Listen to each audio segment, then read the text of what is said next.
రేపటి రోజున హైదరాబాద్ లో నేను ఊహించే హైదరాబాద్ ఏంటి అంటే ఒక రీజనల్ రింగ్ రోడ్ కాదు.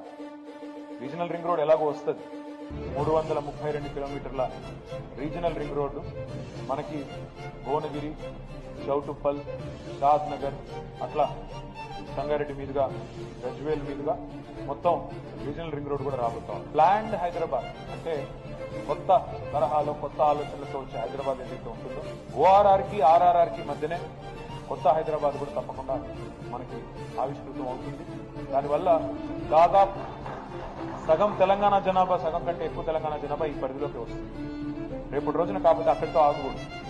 ఒక బీజింగ్ నగరానికి చైనాలో 5 రింగ్ రోడ్లు ఉన్నాయి. ఒక్క బీజింగ్ మనకి ఇప్పుడు ఆర్ఆర్ఆర్ వస్తే 3 అవుతాయి. మనకు ఆల్రెడీ ఇన్నర్ రింగ్ రోడ్ ఉంది, అవుటర్ రింగ్ రోడ్ ఉంది, రీజనల్ రింగ్ రోడ్ వస్తుంది. దాని తర్వాత దాని వెలుపల డెఫినెట్ గా మరొక రింగ్ రోడ్ కూడా రావాలి. దాంతో మనం ఆల్మోస్ట్ సూర్యాపేట దాకా కూడా కవర్ అయ్యే పరిస్థితి ఉంటుంది. దాదాపు తెలంగాణ మొత్తం ఒక నెట్వర్క్ ఎంత ఈజీగా రావడం పోవడం హైదరాబాద్కి అనేది బ్రహ్మాండంగా తీసుకోవాలి. ఇది మా కమిట్మెంట్, మాకున్న